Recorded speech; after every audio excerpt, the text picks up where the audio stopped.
PSG Fan TV, bonsoir à tous, bonsoir Youngstef. Bonsoir.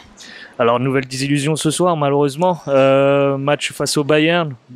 Avant ce match, on avait dit qu'il y avait beaucoup d'espoir, beaucoup espéré, beaucoup voyaient peut-être une qualification, Mbappé de retour, des cadres peut-être de retour. Finalement, on encaisse 2 buts en fin de match, mais c'est pas réellement le principal fait. Mais qu'est-ce qui se passe chez nous pour qu'on perd maintenant pour la 2e année consécutive en 8e de finale? Qu'est-ce qui se passe au Paris Saint-Germain depuis plusieurs saisons maintenant pour qu'on se tape toujours la honte à la même période de l'année? Pour toi, c'est une défaite honteuse? Ouais, c'est honteux. C'est honteux parce que j'ai même pas les mots, parce que trop c'est trop. Trop c'est trop, et le seuil d'indulgence, le seuil de tolérance avec cette équipe avait déjà été dépassé la saison dernière. Mais les mésaventures continuent. Rendez-nous le PSG. Là, à un moment donné, j'ai même pas les mots. Si on se concentre un peu plus sur le match, on avait la main mise en première mi-temps. On avait des occasions assez franches. Malheureusement, on les a pas mises. Mais pourtant, il semblerait d'être d'un bon signe cette seconde mi-temps vu la première. Qu'est-ce qui fait que, voilà, aujourd'hui, les occasions franches ne sont pas mises. Peut-être le milieu de terrain, j'ai entendu. Pour toi, quels sont ces faits qu'on est passé à côté? Ah non, la deuxième mi-temps, elle est tout bonnement catastrophique, tout bonnement apocalyptique côté Paris Saint-Germain. De toute façon, tu peux reprendre le débrief que j'avais donné à l'issue de PSG Nantes il y a quelques jours. Et qu'est-ce que je t'ai dit? Je t'ai dit qu'en première mi-temps, il fallait en mettre un ou deux. Parce qu'en deuxième mi-temps, le Bayern Munich, ils ont des gens qui viennent les voir jouer. Et le Bayern Munich, ça reste une grosse équipe européenne et ils seront pas prêts pour fermer la boutique. Donc j'aurais voulu avoir tort, mais ce que j'avais dit samedi soir, après Nantes, ça s'est produit ce soir. Je suis désolé, mais sur la première mi-temps, on fait le jeu, on a les meilleures occasions, mais on n'est pas assez tueurs. Vitinha, va falloir qu'il m'explique comment il se retrouve au 6 mètres, 6-8 mètres, ouais, quasiment au point de pénalty. Et il nous fait cette frappe sans calcium. Lève ton ballon au moins, vise une Lulu. Je sais pas. C'est une faute professionnelle, ça. Est-ce que Campos, t'as fait venir ce garçon. La responsabilité est pour toi. Sur cette séquence de jeu de Vitinha, tu es responsable. T'as fait venir Vitinha. Tu dois me rendre des comptes par rapport à ça. Je suis désolé. Et il y a plein d'autres profils. T'as fait venir Galtier. Campos a fait venir Galtier. Galtier s'est acheté de la tranquillité, de la paix sociale. Après PSG Lille 4-3, coup franc de Messi qui avait été abominable face à Lille. Et Messi l'avait sauvé, lui avait sauvé les miches. Ensuite, il y a eu le Classico. On s'est dit, les signaux sont positifs. Il y en a même qui ont pensé que, comme Pokerman est absent jusqu'à la fin de saison, que ça sera positif pour Galtier, qu'il aura moins de mal à faire ses compositions d'équipe. Mais je pense qu'on s'est tous dupés. On va pas parler de Neymar parce que les absents ont tort, et moi je suis pas de ceux qui vont tirer sur Neymar ce soir. Il était pas là, donc j'ai pas parlé de lui plus que ça. Mais Campos, tu dois me rendre des comptes par rapport à Vitinha, par rapport à Ruiz. La partie de Ruiz, il s'est liquéfié au fil de la rencontre.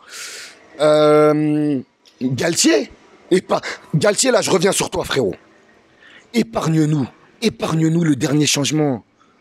Eux, ils font rentrer Sadio Mané. Ok, Sadio Mané revient de blessure. Mais toi, tu fais rentrer Ekitike. Épargne-nous ça, frère. Alors, pour faire un peu l'avocat du diable de Galtier, est-ce que la profondeur de banc, tu l'as comparé au Bayern de Munich? Il y a la faiblesse du banc, mais à un moment donné, ne nous foutez pas plus la honte que ça. À un moment donné, ne nous foutez pas plus la honte que ça. Les profils, vous les connaissez, vous les avez sous la main depuis août-septembre. Donc, vous êtes sur un match coup près, ça sent pas bon. Ne faites pas cramer la maison encore plus. Tu vois ce que je veux dire? Oui. Nous, il y a des gens, ils sont devant la télé. Il y en a même, ils étaient au stade ce soir. 4000 Parisiens au stade. Pareil, QSI, va falloir à un moment donné, tous les échecs bien cuisants, année après année, je pense que ce soir, il va falloir rembourser. rembourser le déplacement à tous les mecs qui sont partis. Et j'en ai rien à foutre. Vous allez les rembourser. Je vais exiger parce que maintenant, on va commencer à exiger avec vous. Moi, je voulais pas être menaçant. Moi, je voulais pas être menaçant. On me dit, t'es la voix de Paname. C'est toi, on compte sur toi pour dire les choses. C'est toi, c'est toi, tu les mets devant le fait accompli. C'est toi qui leur fais ouvrir les yeux. Moi, je cherche pas à avoir ce rôle. Faut le savoir. Mais si vous voulez qu'on soit menaçant, on le sera. Nous, à la base, c'était pas ça qu'on était venu chercher. Et à la base, c'était pas ça que vous étiez venu chercher. Ça fait 11 ans que vous avez pris le club. Si vous n'êtes pas en capacité de nous donner les émotions recherchées, on ne demande pas à gagner la Ligue des Champions chaque année. Oh, il faut quand même être lucide. Mais si vous n'êtes pas en capacité de nous donner les émotions recherchées, quand vous avez pris ce club en 2011, l'issue, elle est claire. Cassez-vous. Cassez-vous. C'est simple, c'est cassez-vous. Si vous n'êtes pas en capacité, lâchez le club, prenez Manchester United, mais cassez-vous. À un moment donné, notre patience, elle a ses limites. Et si vous ne savez pas gérer un club de foot comme il le faut, si vous n'avez pas compris que vous avez pris en main le Paris Saint-Germain, le club Fagnon, le club étendard, le club avec lequel nous, les vrais gens de la ville, on a grandi, Colonie Capitale, Canal+, on a connu. Si vous n'avez pas compris que ce club, autour de ce club, il y a des gamins qui jouent somptueusement bien au football. Il faut les faire venir dans le club et les faire progresser, les développer. Ça aussi, plus grand vivier au monde, après Sao Paulo, après Rio de Janeiro. Plus grand vivier, c'est l'Île-de-France. Si vous n'avez pas compris ça, les Qataris, cassez-vous. À un moment donné, je commence à en avoir marre. Des mecs, ils viennent, ils ont même pas le profil. Ils jouaient superbement bien à l'étranger. Ils viennent à Paris, se brident. Ils perdent leur football. On leur demande de donner le ballon à Messi, à Neymar. Ils prennent plus d'initiative. Il y a des mecs qui sont même plus appelés en sélection. Ils viennent en sélection, ils jouent des 15 minutes à la Coupe du Monde, ils jouent des 5 minutes. Comme Sarabia la dernière fois. Bon, Sarabia, elle est plus là, mais même, c'est pareil. Ça crée des déchéances. Les mecs qui viennent à Paname, ils sont en déchéance après. Tu vois ce que je veux dire? Ouais. Donc, à un moment donné, Paris, c'est nous. Paris, c'est aussi le vivier que vous avez sous les yeux. Ouvrez-les. Allez me chercher les profils.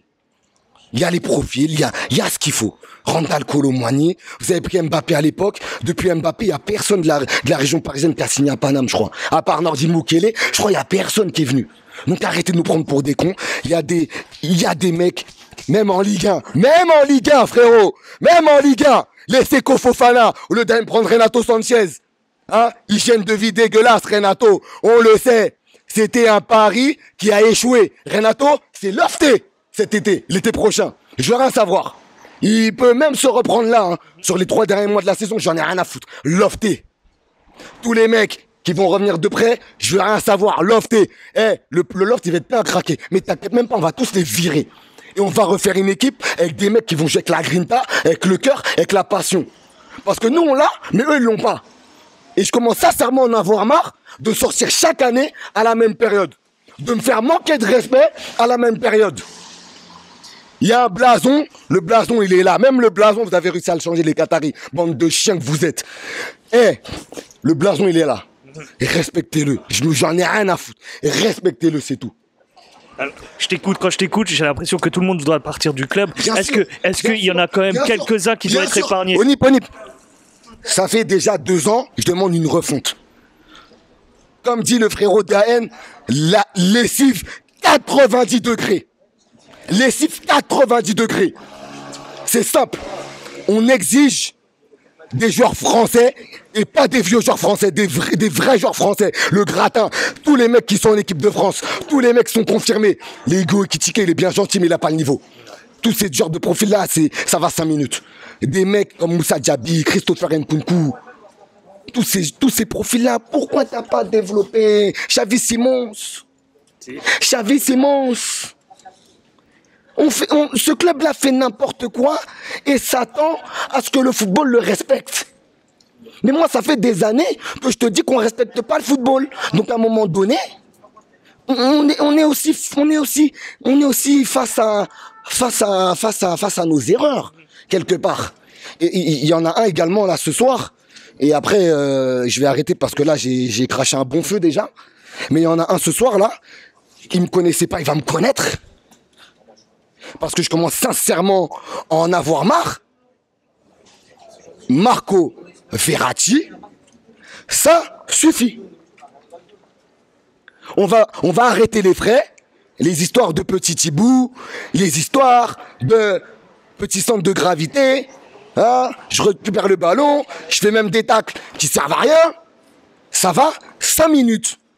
Le Paris Saint-Germain, si vous n'êtes pas en capacité de recruter des top milieux pour épauler ce mec, et si ce mec n'est pas capable, Marco Verratti, s'il n'est pas capable de se mettre au diapason, de comprendre qu'à 30 ans, il faut prendre une fenêtre de tir quand tu en as l'occasion, qu'à 30 ans, ce n'est pas normal que des mecs qui sont arrivés après lui, alors qu'il est totalement légitime. Par exemple, pour avoir un brassard de capitaine chez nous, c'est pas normal qu'il y ait des mecs qui viennent d'arriver, sont même plus jeunes comme Mbappé, qui lui passent devant. Déjà même ça devrait lui mettre la puce à l'oreille. Donc si les Qataris vous n'êtes pas capables de l'épauler avec des top milieux, et si lui il n'est pas capable de se reprendre en main, cassez-vous. Ça va être très simple. C'est tout le monde.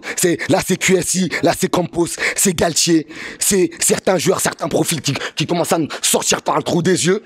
Parce que là, c'est à un moment donné, ça y est frère, vous êtes trop mangé de correction, vous êtes trop mangé de désillusion, vous êtes trop mangé de fiasco, vous nous avez trop tapé la honte jusqu'ici. Et à un moment donné, je pense qu'il faut du sang neuf. Faut du sang neuf dans cette équipe. Et s'ils veulent pas le comprendre, on leur fera comprendre. Voilà, tu vois. Parce qu'à un moment donné, c'est voilà. Je te remercie, Young Steph. Bonne soirée à toi. Et les prochains matchs, je sais même pas si je vais les débriefer parce que, comme je t'ai dit ce soir, ce que j'ai vu, ça m'a foutu la gerbe.